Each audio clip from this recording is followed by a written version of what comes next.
नेता विपक्ष एलएलपी राहुल गांधी जी के नेतृत्व में कांग्रेस न जाने और कितना नीचे गिरेगी। दिन ब दिन ये पार्टी, इसके नेताओं का स्तर गिरता ही जा रहा है, गिरता ही जा रहा है। फिर भी कुछ भी सीखने का नाम नहीं ले रही है।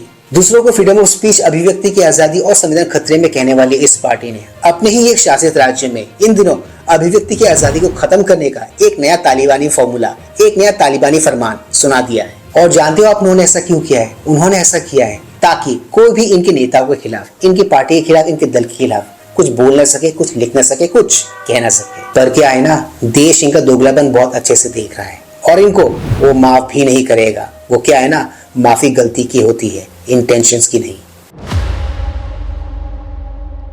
Please like, share, subscribe YouTube channel ताकि हम ऐसे कंटेंट्स बनाते रहें। ऑलराइट दोस्तों, let's go back to the topic then. देखो, राहुल गांधी जी के अंडर कांग्रेस पार्टी का पतन शुरू हो चुका है, क्योंकि जिस किस्म की गतिविधियों और कर्म कांडों में ये पार्टी, इसके दल, इसके नेता लिप्त हैं, उसको देखते हुए मुझे इस पार्टी का भविष्य अंधकार में नजर आ रहा है। बड़े बड़े और श्रेष्ठ नेता इस पार्टी को छोड़ के भागने लगे, वो जाने लगे।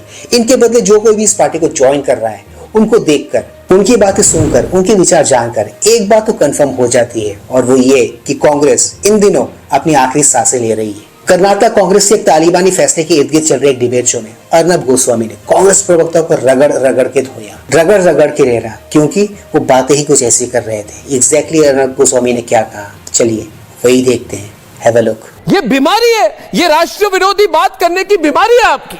हर चीज में कांग्रेस पार्टी पाकिस्तान की लाइन लेती है और पाकिस्तान की मीडिया इसी चीज को उठा के हमारे देश के खिलाफ बात करती है। आप इस देश में इलेक्शन कभी लड़ नहीं सकते, जीत नहीं सकते, इसकी फ्रस्ट्रेशन मैं समझ सकता हूं, क्योंकि 60-70 साल तक आप लोगों ने देश का कबाड़ा कर दिया था। देखो, एक बात तो तय है, कंफर्म है कि कांग्रेस पार्टी ने अपने शासनकाल में भारत में जो कुछ भी किया, उससे भारत को नुकसान ज्यादा हुआ है और फायदा कम। इसके साथ ही उन्होंने इस देश के इस्लामीकरण पर भी बहुत जोर दिया और हिंदुओं को बांटने का काम किया। यही वो पिछले 60-65 सालों से इस देश में करते हुए आ रहे थे। वो तो भला वो बीजेपी का वो 2014 में आ गई और इनके इस कर्मकांड पर एक जोरदार ब्रेक लगाया। देखो, सीधी और साफ सुथरी बात यही और इतनी सी है कि कांग्रेस पार्टी पाकिस्तान का नाम लेने से हमेशा इसलिए बचती हुई आई है क्योंकि उनको करनी है माइनॉरिटी अपीसमेंट। क्यों? क्योंकि हमारे देश में माइनॉरिटी का एक बहुत बड़ा हिस्सा ऐसा है, एक बहुत बड़ा तबका ऐसा है जो आज भी पाकिस्तान के लिए सॉफ्ट कॉर्नर रखता है। और अगर आपको देश के इस वर्ग को खुश रखना है तो पाकिस्तान की बुराई मत करो, पाकिस्तान की बातें ना करो। कांग्रेस एग्जैक्टली क्या कर रही है? यही सब तो कर रही है। कांग्रेस पार्टी का स्तर राजनीति में इतना गिर चुका है, इतना गिर चुका है। पहले वो सिर्फ मोदी विरोध, बीजेपी विरोध करती थी, पर आजकल और इन दिनों ये देश विरोध, सेना विरोध में लग गए हैं। यही इनका फुल टाइम जॉब है शायद इन दिनों। मगर आज आप इतने हद तक गिर गए कि खुलेआम आप चुप है। आपके पास बैठे हुए व्यक्ति कहते हैं गरीब घर का बेटा एक चाय वाला प्रधानमंत्री बनता है, तो ये इस चीज को, इस पर मजाक करते हैं। आप चुप है। अरे भाई, चापलूसी की भी हद होती है अखिल स्वामी जी, चापलूसी की भी हद होती है। कांग्रेस एक क्लासिस्ट पार्टी है। अर्नब गोस्वामी ने यहाँ पर इसी बात का जिक्र किया है। एक चाय वाला कैसे पीएम बन सकता है? एक चाय वाला कैसे पीएम बन गया? यही दुख कांग्रेस को, इसके नेताओं को इन दिनों खाया जा रहा है।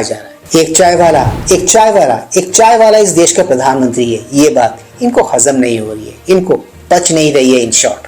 एंड इंटरेस्टिंगली, इसी चाय वाले ने पिछले 3 लोकसभा इलेक्शन से इस पार्टी की लंका लगा के रखी हुई है। मुझे ऐसा लगता है कांग्रेस पार्टी इन दिनों जो कुछ भी कर रही है, अगर वो ऐसा ही करती रही तो एक बात तो कंफर्म है कि 2029 में भी मोदी ही पीएम बनने वाले हैं, बीजेपी ही सरकार बनाने वाली है। कांग्रेस के इस देश में भविष्य कैसा होगा, क्या होगा, ये तो क्लियर है इनकी हरकतों को देखकर। But one thing is that, शायद अब देश की जनता ही ये नहीं चाहती है कि कांग्रेस फिर कभी लौट के सत्ता में आए, इनको फिर कभी सत्ता की बागडोर दी जाए, क्योंकि कांग्रेस के सत्ता में आना मतलब देश की बर्बादी। तो दोस्तों, आज के इस ब्लॉग में सिर्फ इतना ही।